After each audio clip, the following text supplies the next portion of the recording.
What's good? Welcome back to another edition of Dat Talk Podcast. I go by the name of Bake, and I got my co-host with me. Brandon Lamborghini with the cop car. Oh, shit. Oh, what's up, man? You feel me? We in the building, baby. Mr. Two, Many Reasons, himself. You feel me? I was just bringing that at the baby. You feel me? On my way home today, running errands. We out here. You feel me? Brandon Lamborghini with the cop car. I was wondering, like, what song is this dude singing right now, dog? Yeah, that song be banging. I don't know. It just, I guess it gets it 50 times. I don't know. It's speaking of Lil Baby. Is Lil Baby the new version of Lil Wayne? That's what people been saying. Well, the one song I was singing was Da Baby, and not the Lil Baby. Not Lil Baby. Oh, it's Da Baby. Da Baby. Oh, I know what you're talking about then. That song. Yeah. I wasn't a big fan. Look, no disrespect to Da Baby. I wasn't a big fan of his second album, though. I mean, the second album it had some heat. It had a lot of heat. It had a couple of Vibes is a banger. You didn't like Vibes? Nah, I think it was a get an album out there to get some bread from that momentum you had on your last album. I felt like he shouldn't have rushed it. But again, that Cop Car song is on the Billboard charts and he making bread. Maybe he's trying to make that transition. I don't know. But I'm just saying in regards to that classic album he put out where it was a lot of bangers on that thing from start to finish, where he had the clubs, the cars, the parties, everything jumping with Da Baby. You know what I'm saying? And then he came out with this album, which it kind of fell flat. I'm just saying, but we ain't talking about music like that. But I'm just saying, when it comes to Da Baby, his second album wasn't all that. What do you think about the whole ordeal, before we get into the discussion today, about Lil Baby being the new generation's Lil Wayne? Hold up.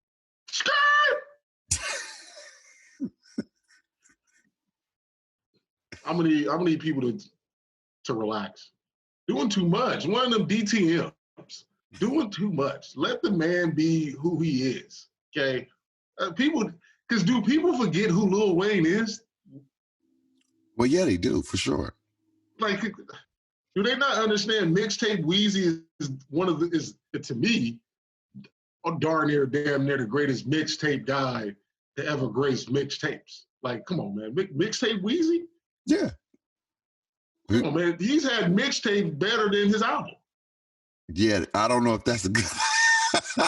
Bro, I'm just saying, like, that's how much fire he got. That's what I'm getting to. Like, I'm just saying that much fire. You wouldn't want your mixtape to be fired in the album, but I get why that can be the case, because when you got a label, you got to obtain to label priority. So, but yeah, because just think about the drought. All the songs he ripped, like the drought right now, if we was to turn that on, we would listen to it all the way through. Yeah. You feel me? Because on the mixtapes he can is that copy? How does that work? Is that copywriting or he samples all the songs basically. He raps on other beats. I don't know if he get paid from it or if he still got to pay from. I don't know how that works. I don't know, because if you sampling beats, then you have to. If you're doing it for free, then it's different. But if you trying to get paid from those streams or whatever the case may be, he has to pay for them. That's what I'm saying. So when with his records or his albums, those are all his beats. On the mixtapes, he ripping other beats, and that's what makes the mixtape so dope, because you be like, damn, Weezy, you can. We know, I ain't gonna lie, Lil Wayne can rap. He can rap with his bars is up there. My only gripe with Lil Wayne in today's Lil Wayne is that he hasn't evolved. If you listen to Lil Wayne sound like he's still rapping in dang near 2000. But that with the auto-tune, and there's nothing wrong with that, but it gotta change a little bit. You gotta adapt a little bit. And if I hear Lil Wayne, I hear even with Jay-Z. Jay-Z has not sounded the same on none of his records. Like he's involved. His sort of like cadence, his delivery, the way he bring it to you. You know, sometimes he'll talk and he be rapping, but you be thinking, it's just so elegant on how he presents his music. And so I would just say the layers. Because you can kind of look at the evolution, you feel me, just of Jay-Z just anyway.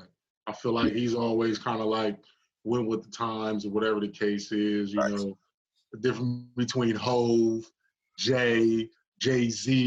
Yeah. Like, I feel like he fits different monikers. I just think Lil Wayne just going to be Lil Wayne. He never going to become Big Wayne or Wayne or, you know. And that's cool. There's nothing wrong with that. Yeah, his music's still bad. I mean, he still do his thing. It's still solid. It's still solid. But anyway, we talking about, not to disrespect the music game. We love hip hop and all it stands for. But we gotta get to the show. We gotta get to the show. It is the culture. We talking about this layoff, man. The season is around the corner. Man, thank you. It's around the corner. We got a little tease from the TBT. You know, shout out to Golden Eagles for winning that thing. Oh, yeah, man, that was a surprise win. That was a surprise win with sideline cancer with the upset over overseas elite. Yes. Joe Buckets wasn't getting no buckets when it counted. When it mattered, he turned the ball over. And, you know, sideline hit that was a tough shot. You can't do nothing about that. You know what I mean? He went for the kill. He did. He went for the kill. They went for the kill like a couple of possessions back to back, to be honest with you. They was letting that thing fly. And then one of them ended up hitting the water. Hey, that Elam scoring system, man. Hey, listen, I really like the Elam scoring system. I don't necessarily think we should have it for the NBA. I think we do. I think it'd be cool, you know, like, for the All-Star game, which it did. I think college should adopt it for just the Final Four. I think it should be the new staple. I mean, 4 quarters is cool. You're still playing 4 quarters, but, like, if you're blowing a team out, then you're going to win regardless. You get what I'm saying? Yeah. But if a game is close, then there's a chance. You know what I'm saying? It's I love the fact that it's about reaching a score. I get it. The people be like, well, I still score more than you. It should be about who scored the more points. I get that. You still will score the more points at the end of the day, but it brings that, like, that real intensity when those close games. And let's say it's 65-61. And the way to win the game is who can get to 75 first. This is what we grow up on. That's how we play. We don't play no 4 quarters. That's basically us going to 15 now. Exactly. That's what this thing turned into. And you know how intense it is when you're trying to go to 15? Bruh, that'd be something that would change the game of the NBA if that was their new staple, to start playing to a point system.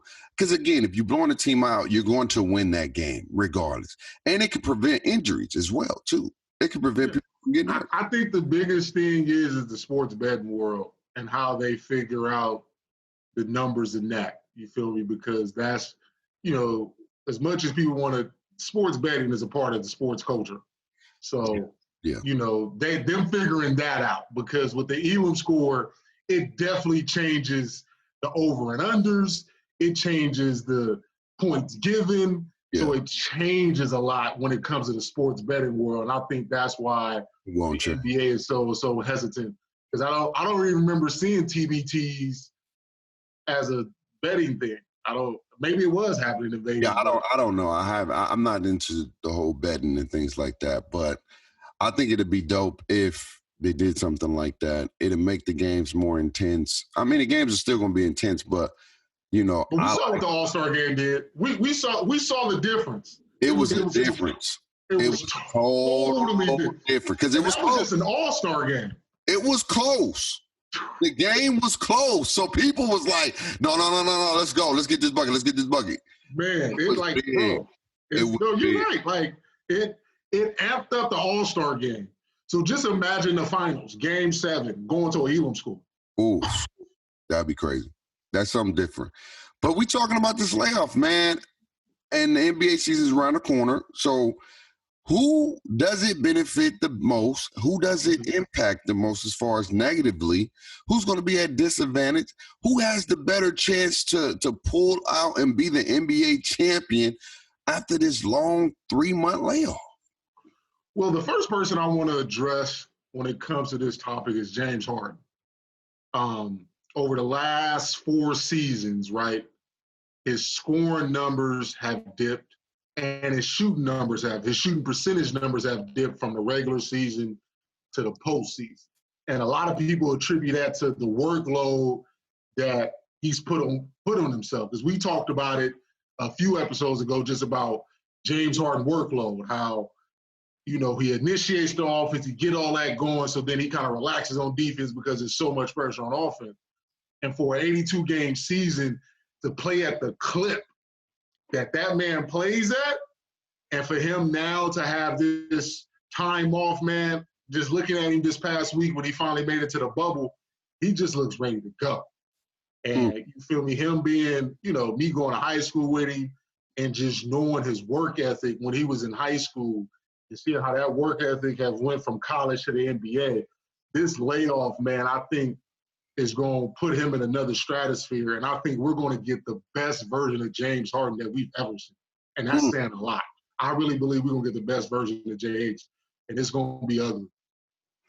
I think when it comes to James Harden, that a lot of the workload, he makes it extremely challenging on himself because he's dribbling the ball so much. And don't get me wrong, that's part of his game. But I feel like when you dribble for about 10 to 14 seconds in the shot clock, you know what I'm saying? You're going to put a lot of more strain. Your legs are going to be more tired. Those shots is going to be harder to put up. And don't get me wrong, for him to put up the buckets that he put up by doing all that is tremendous. That shows you he's one of the greatest scorers in today's game. You get what I'm saying? But I feel like he makes the game harder than it has to be. Like, it's like the 2K terminology. You got a guy that dribbles left, right, spin moves, back, turn around, step back, pump fake, get the ball back, get some stamina again, dribble, do the thing, come off the screen just to shoot a ball, you hit a green, and yeah, I'm that dude. Like, I just feel like sometimes James Harden does too much. And though this layoff, he got his body in shape and he's going to come out and play better, I think it still will be the same impact if he continues to make the game harder than it has to be. He don't have to dribble a lot. They don't know. It's better when you're deceptive than rather than you stationary dribbling. Your coaches tell you that, stationary dribbling. He got the handle. He has the full bag. And, you know, I do agree with you that he does make it hard. But the thing is, I feel like with this layoff, it kind of plays into that advantage of, oh, now I can really do it because I ain't tired. I've been off for 5 months. You feel me? So I think it kind of works into his advantage because he's had time off, and to where now you got to think about it. You play 82 games and then you head right into the postseason. This time they play 60-some-odd games, and then they're going to do 8 games, and then you right into the postseason. So he's basically about to be fresh like it's the beginning of the regular season again. Possibly, but you already know when it comes back to taking layoffs, basketball shape is different than in shape. So when you could be in amazing shape, I know some people that work out, do this running, and then you put them in basketball, you be like, damn, bro, why are you tired? Like, you look like you were tired. Man, this is different. This up and down, stop and go pace is not for everybody. And I think it's going to impact everybody that's coming back, regardless if you're in shape or not. Your legs is going to be tired because, again, you can play 5v5 with your team all you want, but that's a different 5v5 than somebody that's actually trying to beat you. When you playing against a team, y'all trying to get better. You trying to work on your game. When you playing against somebody else, they trying to beat you. They coming at your neck or whatever the case may be. So I think we're going to find out when it comes to James Harden putting up the buckets, but I'm always a firm believer. When you make the game harder on yourself, it's still going to impact you overall. So it just depends on what kind of James Harden we're going to get. Is he going to trust in his teammates a little bit more, or he's still going to be like, hey, I got a lot of stamina now. I'm going to do my thing. But one thing I do want to talk about, with this long layoff, I think on top of that, Zion Williams leaving the bubble. He's left the bubble. And right when you about to get in stride to get ready to play in a season where you're not even in the playoffs, I think that's going to impact them tremendously. Yeah. I mean, he had to leave for a family emergency. Also, Montrezl Harrell just left too. Another NBA player that just left the bubble. I don't think that can hurt the Clippers too, though, because Taz is a big part of what they got going on. Like, he's a big part. But to speak on Zion, yeah, man, that's going to be interesting.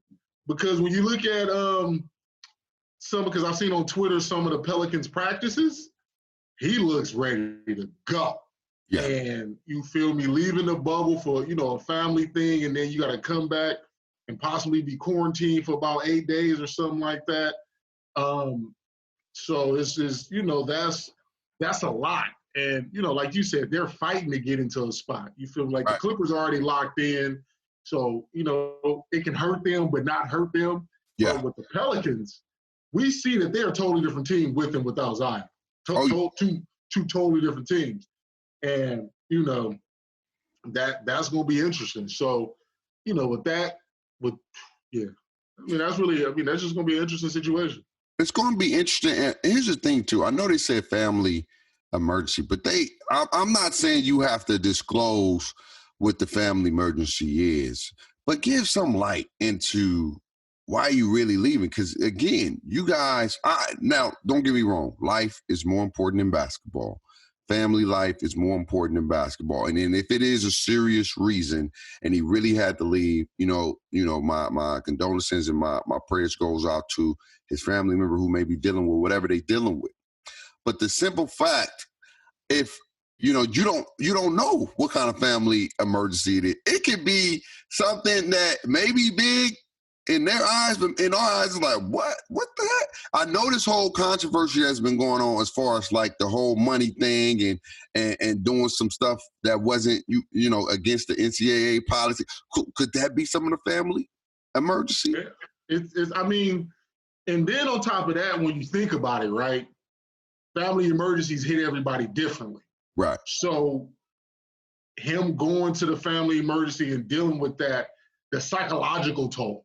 When you just thinking about the young man himself being 19 and trying to handle the pressures of leaving to the family emergency, God forbid anything is something like, catastrophic, but whatever it is, to mentally go there with that, be around the family, boom, boom, boom, and then got to come back to the bubble of isolation, because usually when the families are grieving, that's what you want. You feel me? Basketball or sports is the relief from it. But when you're being relieved, you got your family, you got your teammates, but you got your family to help with that. Then it just becomes one escape. But when you're at this bubble, there is no family. You feel me? So you're dealing with the mental or whatever this emergency is, plus the pressures of trying to win. That's a lot, depending on the kind of makeup you are. And, we don't know everybody's mental and how they deal. Right. And, so that's why I'm just looking at it like it could just be a mental toll rather than any other kind of toll, because we don't know the extreme of the family emergency. Right. We don't. And so we don't know how is it going to impact. It could be something small that they consider the family emergency and you need to be there, or it can be something drastic, something life-changing. We don't know. And that's the thing, too. I get it. Your private life is your private life. Hopefully the team knows why he's leaving. Hopefully they know why. And hopefully it don't impact their chemistry, because when you leave and you start to build on something and then you come back, it's like you got to start all over again. You know what I'm saying? You got to start all over again. You got to start with the building again. You got to start with the chemistry, the camaraderie, the understanding on where players are going to be when you need them to be. Like the whole terminology of what it takes to be an NBA player. You got to start over again, and then you got to get kept up to speed. It's like when you get injured, right? When you get injured from a sport and the team is going, the team is gelling, and then they put that superstar back that comes back from the injury, and then they try to incorporate them into the offense, and they trying to flow it again. Now, Zion's not hurt, but I think that's somewhat of the same terminology. When the team start flowing, because they're practicing right now, we don't know if he's going to be back before the season start. They say he should be back before the season start, but he's still in quarantine. But he still got a quarantine, and he still got to be cleared to be eligible to play. He only got 8 games, y'all. They only got 8 games to have an opportunity to make the playoffs. So I hope that the reason that he's leaving this bubble is because it's something super important. Because if it's not, and if it comes out, you know what I'm starting to realize when it comes out the news, man, they let it come out when they want it to come out. They let us be under the rug, and then when everything hit the fan, it start coming. You start hearing stories. You be like, what? Oh, that for real? Oh, that happened? What? That's crazy. So hopefully that's not the case. But if the Pelicans don't make the playoff, don't be surprised if you hear some news. They're gonna use part of this Zion thing. But I mean, we can move. So with that situation with Zion, right? And then we start looking at the West and some of these other teams, because, I personally thought the layoff would help people that are recovering from injuries. But obviously in the case of like Victor Oladipo, he's afraid that they could re-injure it. And so that's an interesting, thing. So how do you feel about Vic O not playing because he feels the layoff has kind of, puts him back in a situation to possibly get re-injured with returning? The thing is with injuries, it's always going to be a risk. That's just the bottom line, man. And with Vic, I know he don't want to risk it to come back too soon and then miss a whole nother season again. So it's he was playing before the layoff. Yeah, he was playing a little bit though. Yeah, it was like spurts. It wasn't like he was back. Might getting some minutes here and there, but you're talking about playing, or whatever the case may be, playing to October. Okay, we in July. You're gonna be playing in August, September, and maybe October if you end up going that far, right? But my thing is with injury, it's one of those things you can't play scared, because if you play scared, you're gonna re-injure it again. You just gotta go with the flow, and you have to take that chance.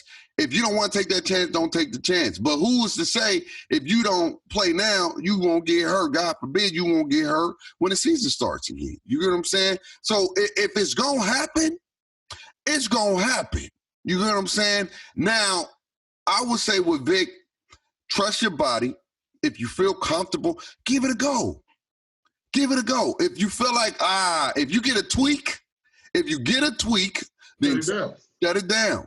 Shut it down. Because you still got enough time to come back before the season start. But you won't know. You've been out for so long, you don't know if you're going to be healthy enough to keep it a go. But if you got this mindset where it's like, I don't want to get hurt, then you're going to get hurt. That's just what it is. If you don't want it to happen, it's going to happen to you. It's the way the world works. I don't know why, but when you hurt yourself and you try to go out there and play and don't hurt what you not, then you end up, this is the funny part, you end up may not hurting that, but you end up hurting something else. You end up hurting something totally different. Because you favoring, you feel me? Because like I said, you know me, bro. You've been around me for both of my surgeries. And, I came back and was playing football way before I was supposed to. But I didn't have the mental blockade of, what if I get hurt? Like, because I don't. And people ask me, like, you got torn ACLs, and I just don't play with that fear, because I feel like if it's going to happen again, it's going to happen again. And then I just have to deal with the consequences. So, I just feel like injuries are way more mental than they are physical, because the physical part of an injury always usually heals unless you do something, that's just like devastating. But for the most part, ankles, knees, a lot of this stuff heals. So the mental is the biggest thing to get over than just the physical part. So, like I said, I hope Vic, he's obviously going to sit out.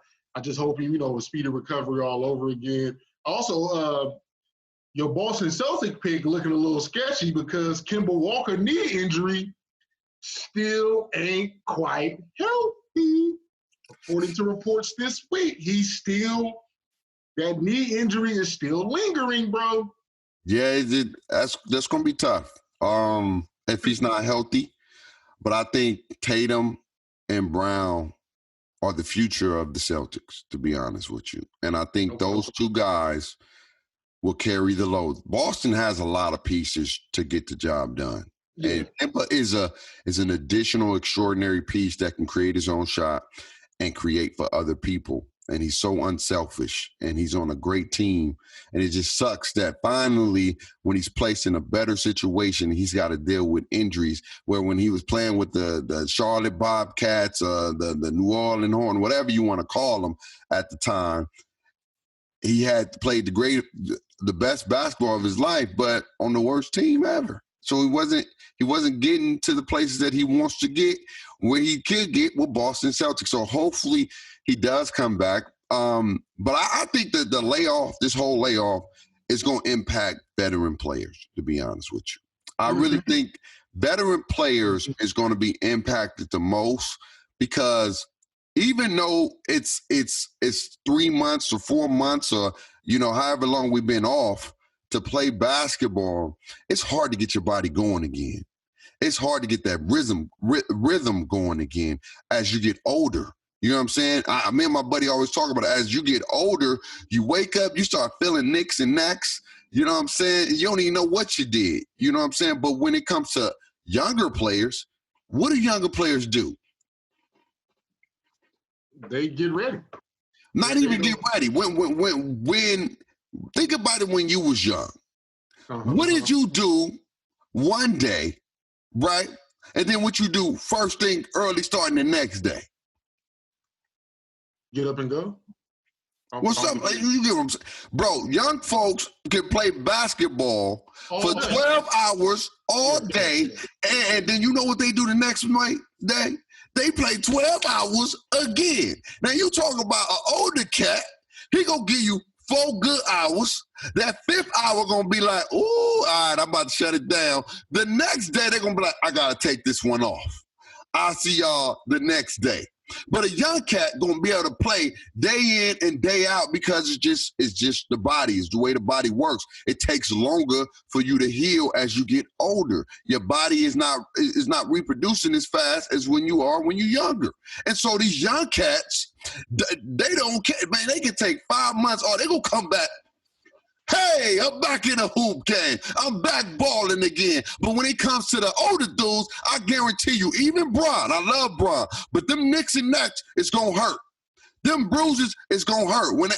This is my thing, when I even chime into something different, and I ain't going to take it too far there, but when they talk about Kawhi Leonard and LeBron James. LeBron James is 35 years old. Kawhi Leonard is what, 27? For it to be close lets you know that if he was 27, you wouldn't even be in his category or skill level if he was 27. But you're only close because he's 35 years old. That's what I'm talking about. So when people always go into this LeBron thing, the man is 35 years old and he's balling at 35. And these young dudes that's like 6-7 years younger, it shouldn't be this close. It shouldn't.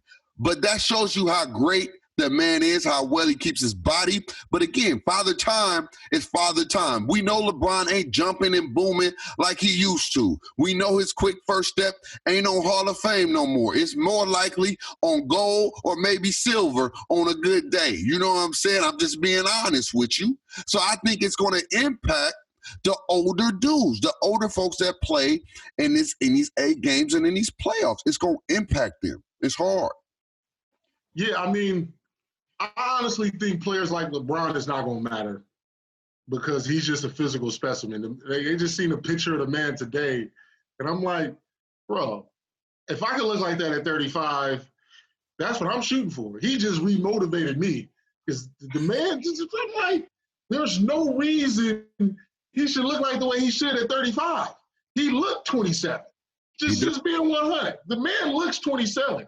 So I don't think players like LeBron is going to affect because he's in such a I gotta win now mode that it's just going to be crazy. Players I worry about is players like AD because he's never been in this big of a moment.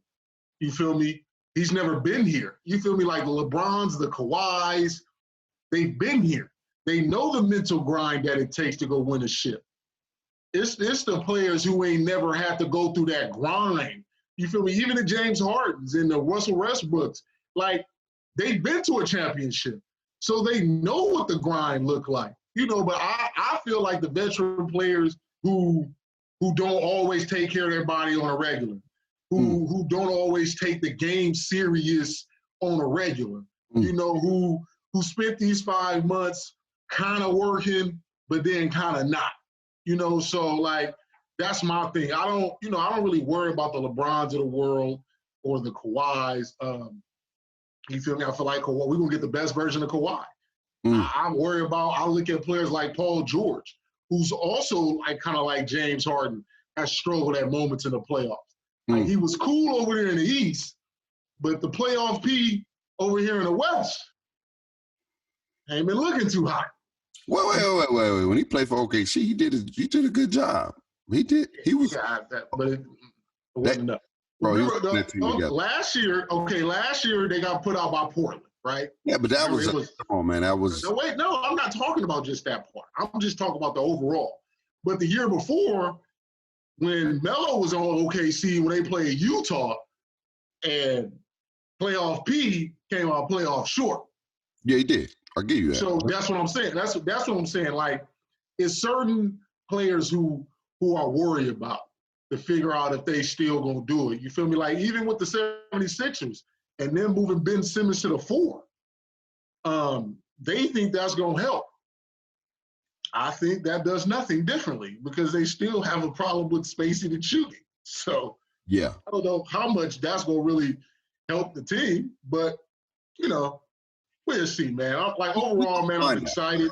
Yes. And with this excitement, it's just gonna be dope. You feel me? And you know, I just want everybody healthy. That's it's already, you know, they're trying to put asterisks on this and say this is that.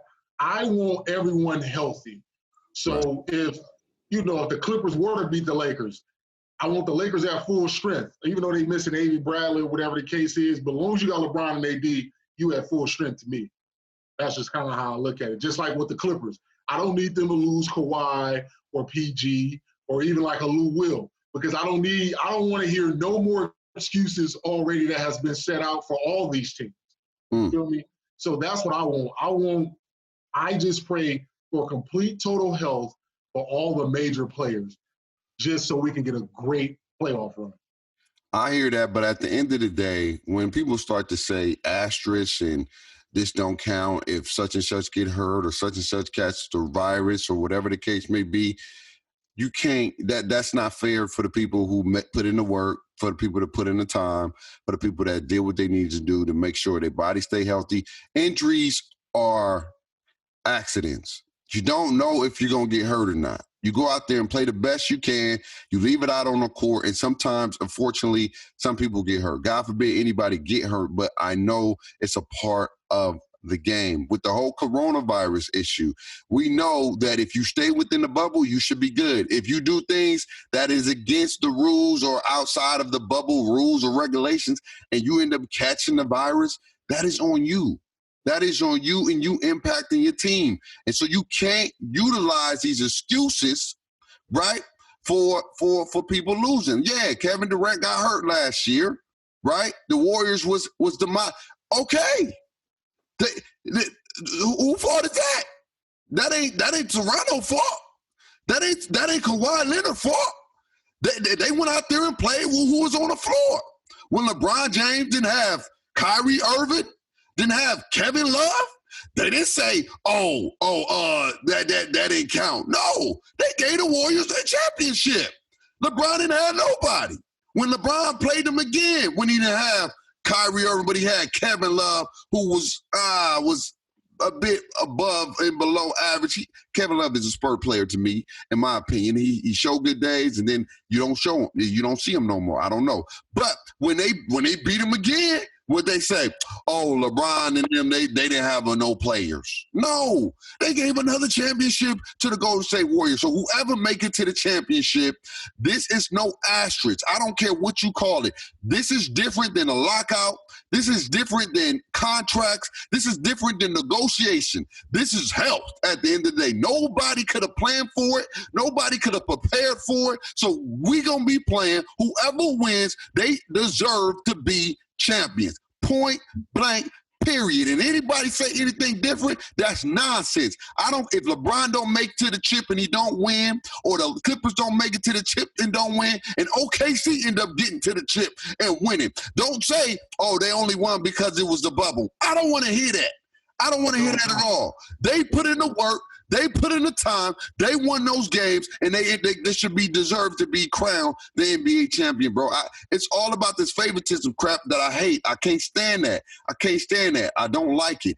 Don't disrespect the people that put in the work and the time to get to where they are to win championships, okay? Just because it's not your team, just because it ain't the people you want to see, those people that put in the work, they deserve to be there. So give them their respect, give them their due. So whoever wins this chip, they going to deserve it and they going to earn it, because to come off of a 4 or 5 month layoff and to come and play in a season and pick it back up for another 3 more months, it's not easy to do. So kudos to these men that's putting their life, their health, and their bodies on the line to produce a product for us to be excited about. So I give them tremendous props, because, hey, it's a lot of stuff going on in this world. And they choosing to play basketball, and they're going to be doing some things to help, bring light to the world, man, because we need something, man. It's so. Hey, man, we like I said, man, I'm so excited because we're right here on the brink of it, and you feel me? I just need the NBA to go well. Another beautiful thing, there hasn't been no COVID test in the bubble. That's so that means whatever they're doing is working.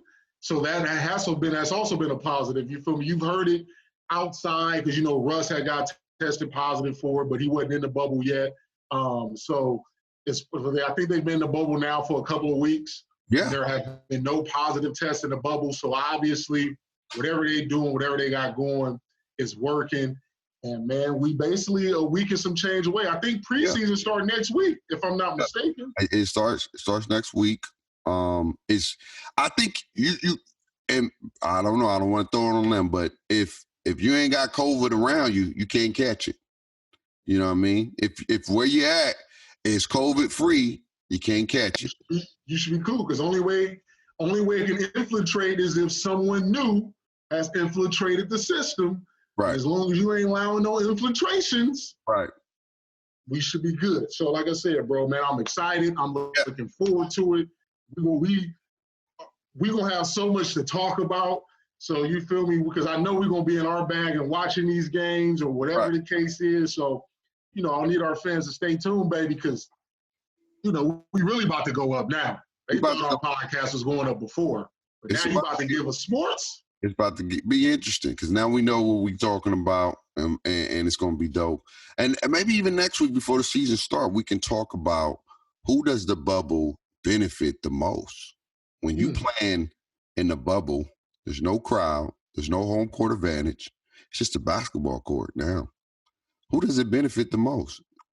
You know what I'm saying? Who got the advantage? Who got the biggest advantage if you all playing on the same playing field? It's like the national championship without the fans. You at a neutral location, and none of your people's gonna be there. So who's gonna benefit? I got a strange feeling you're gonna see a lot of people that you are like that shocks you when they come and start to be the forefront of the like the bubble and the players and how they playing. Trust and believe. I really think that. I think it's gonna be different. I think it could be beneficial for a lot of people that maybe always say that I throw it out there, can't play under pressure. You know what I mean? What's the pressure now when you ain't got people coming at you crazy? No, I mean you ain't. There's no fans. There's no real people. It's just you and who. It's you and hoop. It's this one huge AAU tournament. And I love it.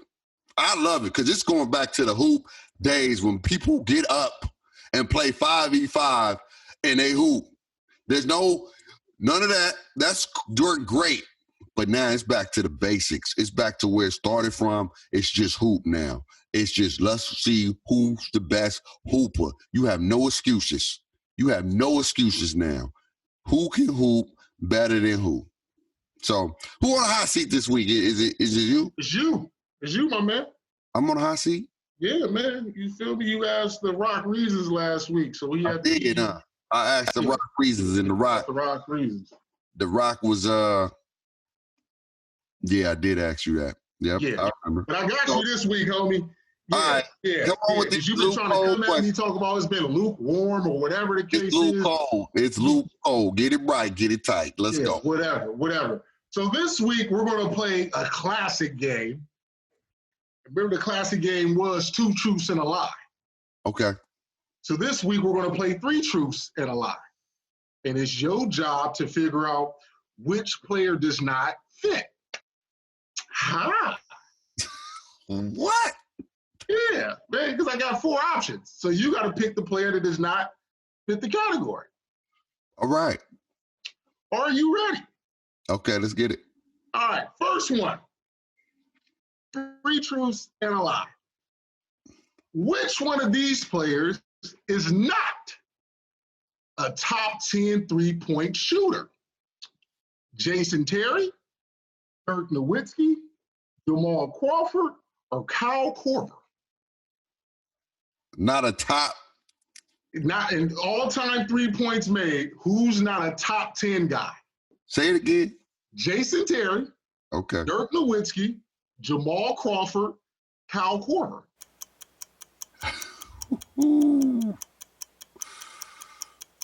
Oh, that's a tough one. Yeah. So it's hot today. This is different. You changed it all the way up. Right. I'm gonna go. You know what? I may be wrong on this one. I'm going Dirk Nowitzki. Ding, ding, ding, ding, ding. Check you out. I'm proud of you, bro.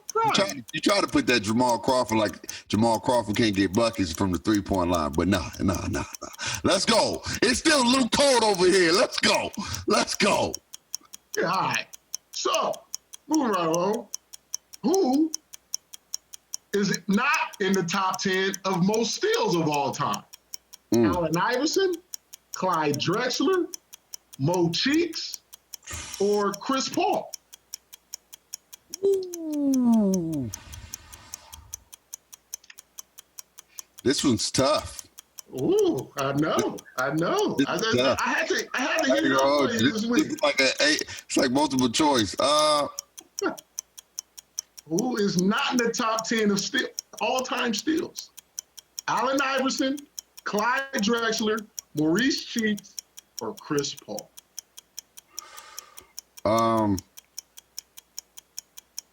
I'm going CP. Allen Iverson not in the top. AI not in the top 10? That's a tough one. All right. In the last one. Okay. I'm 1 for 1 right now. In the last one. Wait, I got to figure out how I want to frame this one. Which college currently has the most players in the NBA? Is it North Carolina, Arizona, Indiana, or Michigan? Currently, which college currently has the most players in the NBA? I got it. My bad. Is it UCLA? A lie? Yeah, no, it's still the same thing. Which one of these teams? No, it's not 2 truths and a lie. This is more of just a multiple choice. Right, you killing me. That's the only way you can stop me by coming up with stuff. All right, let's go. Yeah. So who got the most? Who has the most? UCLA, North Carolina, Michigan, or Texas? Currently. currently? Which college currently got the most players in the league? UCLA, North Carolina, Michigan, or Texas? I'm trying to narrow it down between UNC and UCLA. I feel like they got a lot of. I'm going UCLA. I'm just gonna go first choice. UCLA got the most? Yeah. Ding, ding, ding, ding, ding. Let's go, baby. That's good, man. What? Luke Cole, you got me with my man AI question. Hey, bro, this is totally different. That's why I had to switch it up for you, bro. You had to. You was coming at me with these Luke Cole questions, and you know I was on point. So you had to switch it up for your boy Bake because I'm that dude. So 2 for 1 ain't bad. I got a 2 for 3. I got 2 for 3. That's a B. So I wasn't an A student all the time, but I still got above average. So 1 out of 3, you know what I'm saying? Hey, that's pretty cool. I got 2 out of 3. Let me get it right. Man, I'm proud of you, man. Those are some hard-hitting questions, though. You know, with the basketball. There was some hard-hitting questions, and that's why I'm about just wait. Since we taking it there, we gonna have we're gonna switch that thing up. We'll see what's up on football. But anything you want to say before we get up out of here for the folks, man? Man, everybody continue to stay COVID-free, man. Continue to stay blessed. And the NBA season is on the horizon, baby. On the horizon. And yeah, man, let's get it. Come to that, man. We appreciate y'all. Always remember to leave a like, comment, and subscribe. And tune in every Tuesdays and Thursdays to check us out. Lastly, don't forget to talk that talk. We see y'all on Thursday, man. We love y'all. We appreciate y'all. Peace.